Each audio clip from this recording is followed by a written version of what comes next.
I will. I'll bring up our bulletin, our agenda, and then I'll say, well, you know, We'll just play from the hip. love to have you join. And sure, you bet. Pick one of those out. I'm already, like I said, already on target. Okay, that's good. Be fun on camera. But we can also talk How's about... the mic? Better? Sound check better? Yeah. Okay. Anytime we're ready. Coming out 5, 4. Welcome to Oath Keepers Now. I'm your host, Mike Chisholm. This is kind of like a part 2. I had Mr. Bliss 2 on the last show, speaking about Agenda 21. We'll go into Agenda 21 and the John Birch Society in a few moments, but I'd like to talk to the audience for a second. We're in very perilous times, guys. Some of you may think, this will just blow over. Some of you may not. The point is, it's not going to blow over.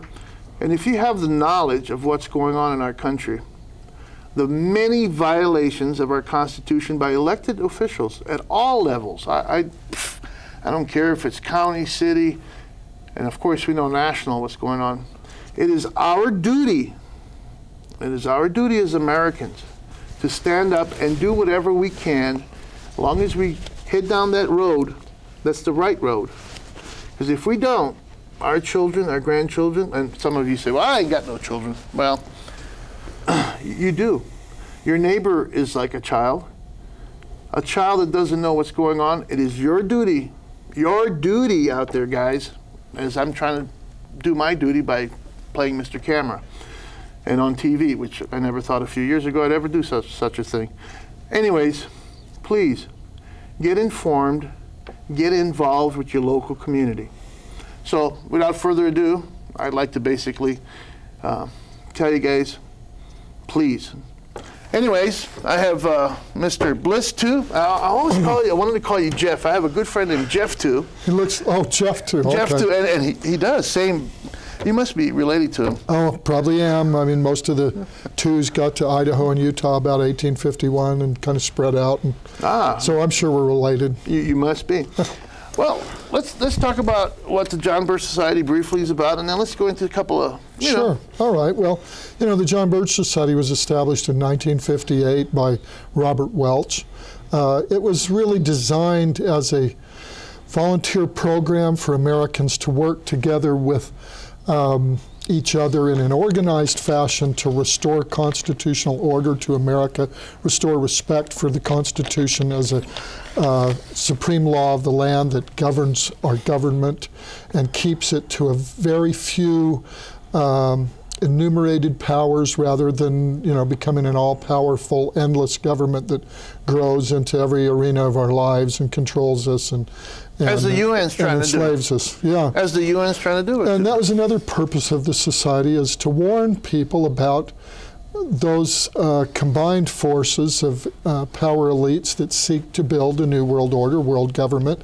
We've always been against collectivism, socialism, communism. We've been the leading anti-communist group in the world.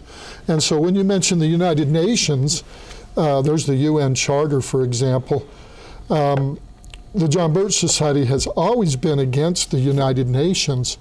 We've tried to point out that this is the United Nations Security Council meeting, that the United Nations is a would-be world government. It's an incipient world government. It has elements of a government. Here's the General Assembly. For example, it's kind of a supposed democratic government, democracy. The United Nations has 190 nation states as members in its general council here. General 190 Assembly. countries. Don't we have like 205 countries in the world or something? I'm not sure what the exact number is. I thought about the only country that still isn't a member, the only state would be the Vatican. Even Switzerland, that had been an independent nation for 800 years, has joined the United Nations. But so we've been critical of the UN because we recognize that globalists who have combined together to build a new world order, a global government have been working together to build that for centuries. Their first attempt that was real serious, that looked like it had a chance of coming off, was the League of Nations after World War I.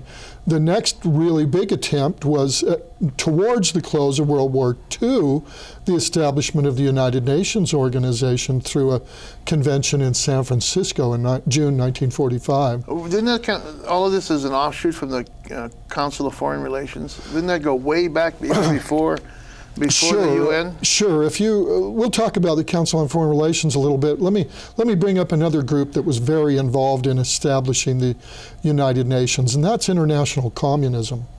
International communism, as we know it, is quite an old order. If you read in the Communist Manifesto, this was published first in 1848 by Karl Marx and Frederick Engels. If you read in the Communist Manifesto, in the opening introduction by Frederick Engels, he says that communism was necessarily a secret society before 1848 in the nations of Europe. So it was spread out all over Europe, but it was a secret society because, like a cancer, you know, it didn't want to be found and rooted out, because its goal was to overthrow the nation states to create its international order under the power of the power elites that ruled communism. You say that at that time they didn't want to be found, and they wanted to get their tentacles, as they've gotten their tentacles, guys, everywhere. Yeah, that's true. So now they're very arrogant about it. They're just very blatant where they're at. And we're told that communism is dead, and that's ridiculous. That's a lie. I mean, I had a reporter ask me that once from the Deseret Morning News. He said, well, you know, the communism's dead. The Berlin Wall did come down. And I said, it's dead. Have you told the 1 billion people in mainland China that communism's dead and that the Chinese Communist Party Politburo doesn't rule them anymore? Have you told the people in the island nation of Cuba that Fidel Castro and his communist dictatorship doesn't rule them? Have you told the people in Vietnam that they're no longer under a communist dictatorship? Have you told the people in North Korea that no, communism's dead? You know, that's ridiculous. A lot of communist leaders, even in the former Soviet Union, are simply communists wearing sheep's clothing. You know, wolves in sheep's clothing. Look at Mr. Putin, for example. He was a top leader in the Soviet Union's KGB. Mm-hmm. And so he remains a dedicated communist. I remember Mikhail Gorbachev. I read his book, Perestroika, years ago in English. I don't read Russian. But in there he said, I'm a dedicated communist. I'm a lifelong communist. While everyone was being told that he was like, you know, the great liberator of the Soviet people, he was a dedicated communist, and he saw perestroika as being defined by him as the strengthening of world socialism. So that's it was kind of a wolf in sheep's clothing. He's the one with the, what do they call it, the Green Cross, this it's based at the Presidio area, you know, on that island in the bay down in San Francisco. And he's gone around acting as though he's, you know, this great savior of the world. He helped bring about those 16 items they call the Earth Charter. And those are the new 10 commandments for the world. Very sacrilegious usurpation of God's authority by this man, this Mikhail Gorbachev with the blood spot stain on his head. Which they thought was the mark of the beast at one time. Yeah. And people would say, oh, that's, well, he's got to be... Yeah. Well, you know, he's very in with the insiders that want to bring about this new world order under the UN. Let me ask you this, Bliss. Do you think we're now at a where we, like, as this table has a definitely defined center, here's the left, here's the right, communism, freedom. Do you think we're worldwide, not only here in our country, but I think worldwide, we're drawing the lines, and you can't be in the center anymore? Oh, I think it's going to be harder and harder to be a fence sitter. Yes. You're going to have to decide whether you believe in individual value of the individual human being as God created us, whether you believe that we're the children of God with innate, inalienable, unalienable rights that we've been endowed with, like the Declaration of Independence stated that all men are created equal and endowed by their Creator with certain unalienable rights, and that among these are life, liberty, and the pursuit of happiness. But that doesn't name all our rights.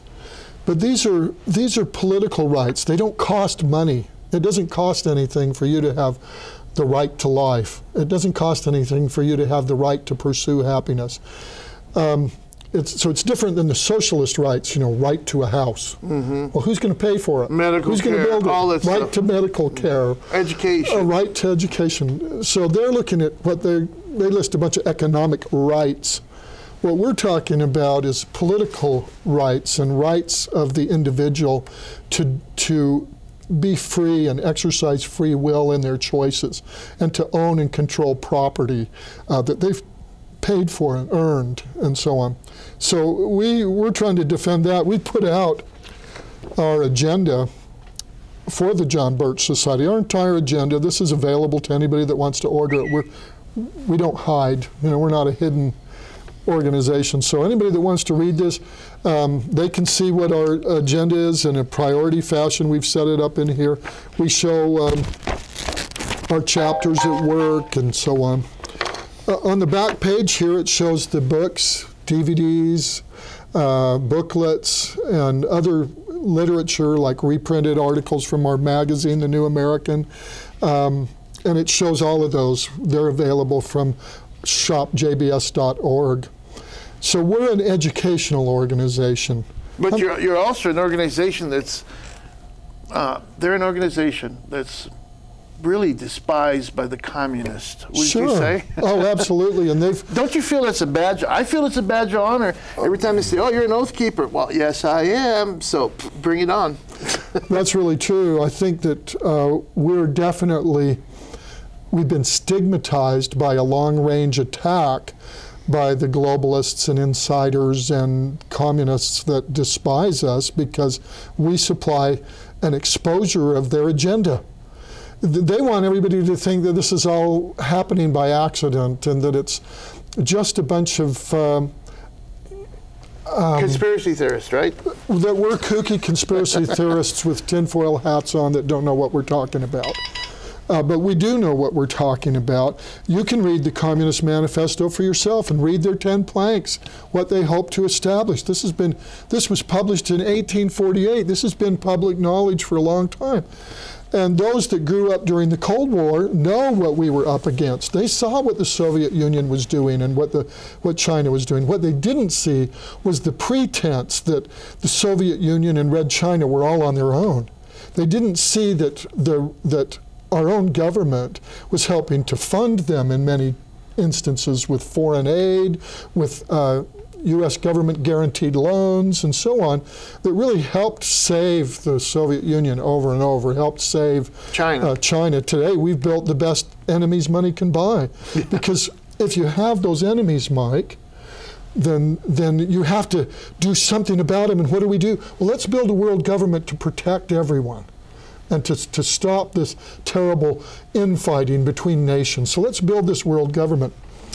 John F. Kennedy, the President of the United States, 1960 to 63, just before, before he was assassinated, up until he was assassinated, he went to the United Nations in 1961 to the General Assembly, and he presented a State Department document about the disarmament of the United States. This is a program and a plan under the idea and concept of creating a strengthened United Nations that has a monopoly of force and diminishing the ability of nation states to utilize force against one another, so that if the United Nations can be empowered with a monopoly of deadly force, then they can enforce peace, force peace. Oh, what an oxymoron is that? It's an oxymoron. It's an oxymoron. That's exactly right. And speaking of that, I mean, maybe I'm shifting gears here a little. I want to talk to you about the UN treaty that our present president, Thanks. Sorry, Hawaii again. Anyways, President Obama is planning on signing in 10 days about the small arms agreement on the UN. In the Constitution, I mean, I can go into the Dick Act of 1902. And we can talk about the Dick Act of 1902. And anybody out there that don't know it, look it up and Google it. Yeah, you should. You should. That's where we went away from state guards and created the National Guard. That's correct. And that brought the state guards that are the militia of the states. Instead, it shifted it all to the National Standing Army. That's correct. And we pretend like it's the militia. Yeah. But it's a pretense. That's correct. Well, let's talk about that a little bit. On July the 27th, yes. Secretary of State Hillary Clinton has been moving towards a signing of a small arms trade agreement, a treaty with the United Nations that will bring into play UN oversight on trade in arms that could be very detrimental inside our country to the ownership and the bearing of arms by individual citizens, a sacred right. Look, if we have the right to life granted to us by our Creator, then we have a right to defend life. And to defend our lives, then we have a right to be armed to defend our life against predatory armed criminals and predatory armed governments that are predatory, that are criminal in nature, that wanted to deprive us of our rights and our life and our liberty and our property.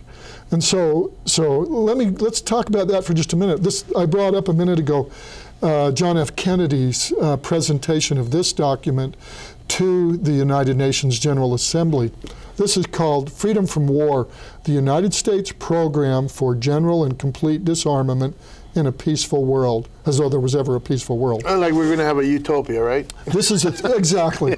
This is a three-step plan for disarming the United States of America and other nations, and transferring those armaments, nuclear armaments, anything, tanks, warplanes, navies, to the United Nations, so that the United Nations peacekeeping force, or really what I call the war-making force of the United Nations, will gradually obtain a monopoly of force while the nation-states subside in their force, and then we'll have peace because this trustworthy organization, the UN, will be able to make sure that all the nation-states are peaceful, because if they're not, the UN can obliterate them. Any nation-state that comes up against them can be destroyed with whatever use of force is necessary. Or what they deem is necessary. Yeah, what they deem is necessary. That's true. Let me give you one more example of people say, well, this can't really be happening. Well, it is. For decades now, the United States Senate has been resisting ratification and approval and passage of the Law of the Sea Convention, the UN's Law of the Sea Treaty, LOST. Which we signed. Which it has been signed, but it hasn't been ratified by the the U.S. Senate, and so it's not a treaty that we come under at this point. So we're still free upon the seas. Now we have the greatest Navy on earth. I mean, we've got, what, 5 aircraft carrier groups? Yeah. Who else has got that? Well, China's working on it. China's moving up quickly. Yeah, and so's the former Soviet Union. But this Law of the Sea Treaty, we just did a full magazine focusing on that, because right now, Leon Panetta, Secretary of Defense, Secretary of State Hillary Clinton, and President Barack Obama are all pushing on the U.S. Senate to ratify finally the Law of the Sea Treaty, as though somehow that's going to protect us from problems upon the seas. But look, the ones that have been violating the rights of other nations and threatening upon the high seas, like, say, Iran. They've been threatening to close the Strait of Hormuz and to destroy any shipping there in the Persian Gulf. They're a member of Law of the Sea Treaty already, and it hasn't stopped them from misbehaving. But what this does do is it recognizes, if it's passed, the UN is having jurisdiction over the oceans of the planet. All waterways. Seas, oceans, the Mississippi. And then follow the rivers up, and estuaries, and then finally it's going to be, your coastlines are right part of our authority. But if they have that jurisdiction, then they're going to be able to charge fees and taxes and and enforce those with force. Require licenses and permits in order to utilize the oceans, anything on, under, or above the oceans. So this would mean airliners, navies, commercial fleets. It would mean fishing fleets. So it encompasses everything. Everything. You can't mine or look for oil or anything on the oceans or under the oceans or above the oceans without permission from the UN. From the Seabed Authority of the United Nations. That's what they call it, the Seabed Authority. And everyone should read this. I think it's about a 250-page treaty. I read it years ago, and I was horrified by the authority. Do you know the oceans of the Earth cover 72% of the Earth? It's 3/4 of the Earth's surface. You talk about a world government, that's 3/4 of the Earth's surface under their jurisdiction. And Mike, it's 90% of Earth's water. It's most of our fisheries. It's most of our mineral wealth is under those oceans. We've hardly begun to scratch the surface of what's there available for the use of mankind to better our living as human beings. So in a way, this law of the sea, is something we really need to. Everybody needs to get into and get a hold of your congressman, your senator, anybody that's elected, and tell them, hey, this is another problem we have. Not just the signing of the possible signing on the 27th of the Small Arms Treaty, which is just insane. I won't go there, but we need to get more and more involved in everything. Well, I'd love to ask everyone to consider joining the John Birch Society. Look at getting to know who we are. Like I say, this is available. It's the agenda of the John Birch Society. You can get this from shopjbs.org, or you can phone and get a copy of this. I think they're $1 plus shipping. Call 1-800-342-6491. That's 800-342-6491. And you can order this. You can order copies of our magazine. We didn't even talk on this topic. You're talking so positively about the John Birch Society. You ought to join up and be a member, Mark. Sure, I will. Will you? Hey, I'm already on their targeted hit list, probably, if you said that. Well, if you're thinking that way, here's a membership application. Oh, cool. We'd love to have you join. It's $87 a year. That brings a subscription to our magazine, The New I've read American. that. That's a really good magazine. Guys, that's a really, where am I? Anyways, it's a real good magazine. It comes out 24 times a year, Mike. This also, members receive a bulletin once a month from us. This kind of tells you all the bad news, and this tells you what to do about it. So this is the heartburn, and this is the antacid. There you go. Okay? And this has, like, for example, pending legislation that you can talk to your congressman about. There's information about that. This particular issue talks a lot about Agenda 21 and ICLEI and so on. So this is great information. We have a full-time research That's once staff. a month? Once a month for the bulletin, twice a month for the magazine. And then, of course, you can become a member of a local John Birch Society chapter. So there's your membership Yes, application. I have it. We'd love to have you I have join. it, guys. Now, see, I'm even further up on the bad list from those communists that hate my guts. But Well, you know what? That's a good place to be. That's a good place. A badge of honor, guys. You bet.